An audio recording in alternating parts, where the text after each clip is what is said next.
ऐसी क्रिया करके जाऊं कि मेरे जाने के बाद लोग मेरा अनुकरण करें और मेरे किए हुए कर्म के माध्यम से अपना कल्याण भी करें।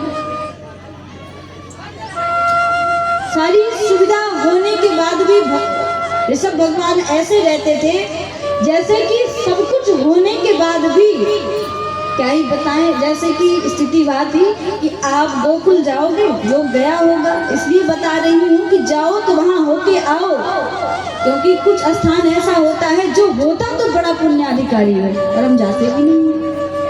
उसकी महिमा को न जान करके हम इसका त्याग कर देते हैं, क्योंकि जिसके बारे में अच्छा नहीं जानेंगे उसके बारे में हमें जानने की इच्छा भी नहीं होगी, उसके प्रति हमें कोई लगाव भी नहीं होगा।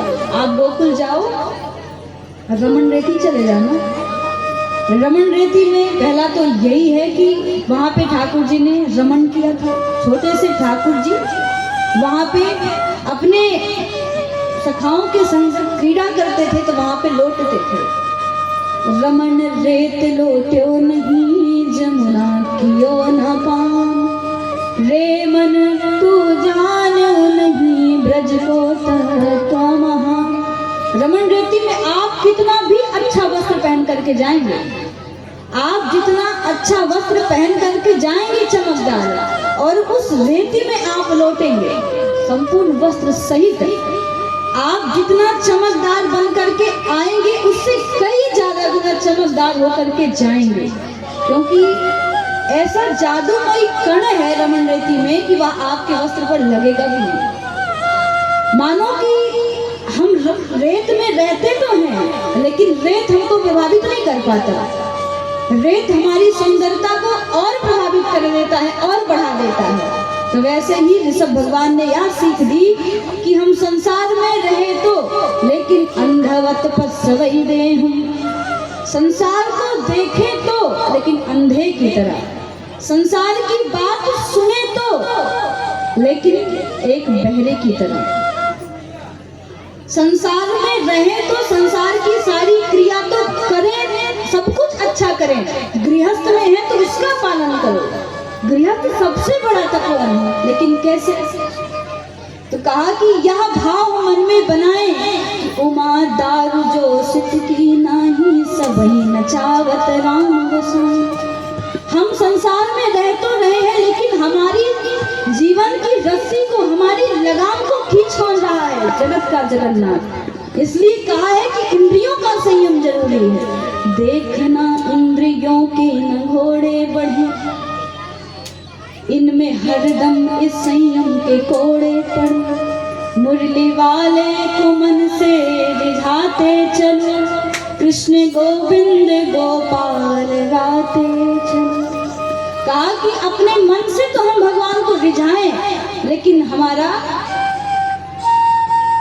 सारा कार्य गृहस्थ में लगा हो, लेकिन हम अपने मन को, मन राखो जहाँ कृपा निधाना, मन को परमात्मा के चरणों में बांध करके रखें कि हे परमात्मा, हम जैसा भी कार्य कर रहे हैं, अच्छा होता नहीं है कि हम अपनी जिम्मेदारी छोड़ चुके हैं, अब तुम देखना हमारी जिम्मेदारी, तो हम सोचते नहीं है कि हम पे कोई परेशानी है नहीं, जिम्मेदारी छोड़ दी है, सब देखेंगे।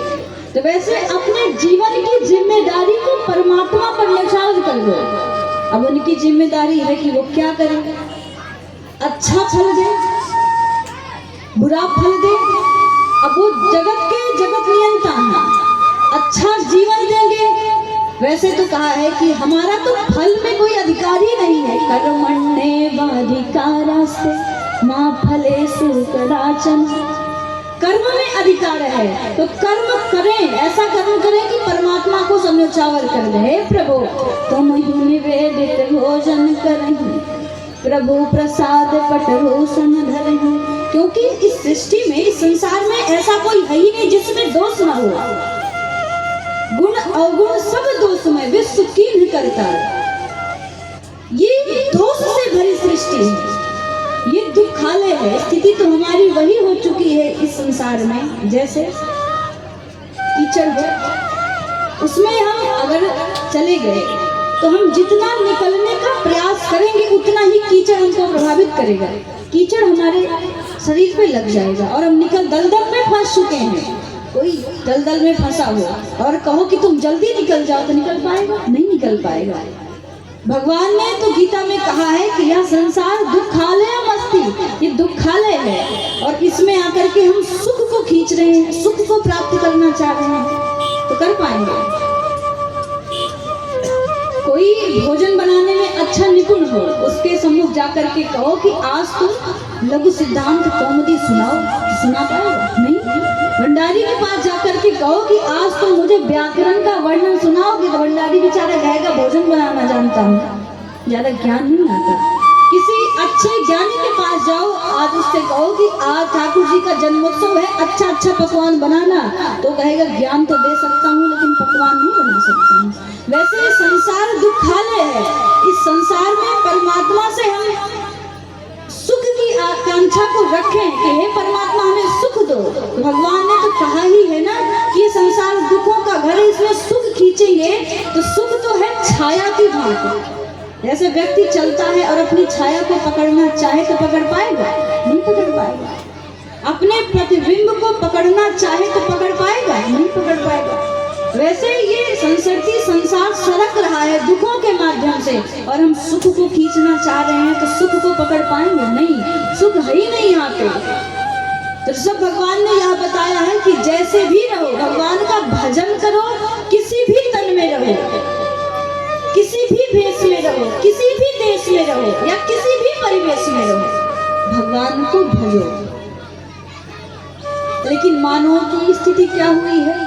सत्यम नास्ति तपा शौचम दया दानम न विद्यते उदररंभिर्नो जीवा वराका कूटभासु। मानव की स्थिति हो गई है वराका कूटभाषिणः, जो जहाँ का पाता है। पहले यह कहते थे कि जैसे खाएंगे अन्न वैसे ही होगा मन, लेकिन अब नहीं कहते हैं, कहते हैं मन तो हमारे बस में है, कहीं से भी आएगा धन, लेकिन आना चाहिए। नहीं, हमें अपने उदर का भक्षण करना चाहिए, लेकिन अधर्म से नहीं। क्या जो ऋषि रहते थे, दत्तात्रेय जी महाराज थे, वह तो कहते थे कि अजगर करे न चाकरी, पंछी करे न काज, दास मलुका कह गए सबसे सुखी है दास। कहा कि ना तो पंछी किसी का काम करते हैं, ना तो अजगर किसी की चाकरी करता है, लेकिन सबसे मोटा दिखने में कौन दिखेगा? अजगर। तो उसको कहाँ से मिल रहा है? क्या उसको प्रोटीन कहीं से मिल रहा है? नहीं, उसको अच्छा बनाने वाले परमात्मा है। दत्तात्रेय जी महाराज ने 24 गुरुओं से शिक्षा ली, 24 गुरु को बनाया, लेकिन सबसे यही सीखा कि कहा कि अपने उदर का भक्षण करने के लिए सारी बुद्धि उसी में मत लगा दो। हमारी बुद्धि पेट भरने के लिए है। इतना अच्छा जीवन भगवान ने दिया है तो केवल पेट भरने के लिए दिया है। पेट तो एक जानवर भी अपना भर लेता है। जो कुत्ता होता है, हम जिस कुत्ता को पाले भी नहीं, वह भी अपना पेट आराम से भर लेता है। लेकिन स्थिति हमारी कैसी हो गई? जो शास्त्र में प्रमाण दिया गया, सुगर की तरह, ग्राम सिंह की तरह हम अपने उदर को भक्षण करने के लिए सबसे लड़ जाते हैं। अत्याचार, व्यभिचार, भ्रष्टाचार, कहीं का भी धन हम पचाने में सामर्थ्य है। एसाम न विद्या न तपो न दानं न ज्ञानं न शीलं न गुणो न धर्म ते मृत्युलोके भूभार्य होता मनुष्य रूपेण मृगा शरन्ति। मनुष्यों की स्थिति कैसे हो गई? मृगा शरन्ति। ना तो ज्ञान रहा, ना तो ध्यान रहा, ना तो दान रहा, ना ही तप रहा, ना तो सत्य रहा। मनुष्य संसार में विचरण कर रहा है मृगा शरन्ति, जानवरों की भांति। अरे भगवान ने हमें विवेक दिया है, जो जानवरों पर नहीं होता विवेक, भगवान ने विवेक दिया है। और अपने विवेक की स्थिति को जागृत करें, विवेक को भगवान के चरण में लगाएं। चिंताओं को तो ऐसा त्याग दो कि हमें तो प्रभु चिंता ही नहीं किसी चीज की।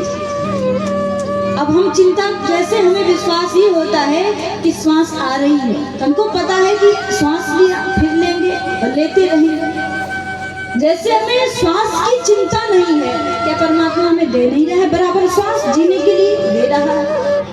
जब हमारे एक क्षण क्षण का वो ख्याल रख रहा है, तो हम लंबी दूरी की स्थिति को क्यों तय करेंगे?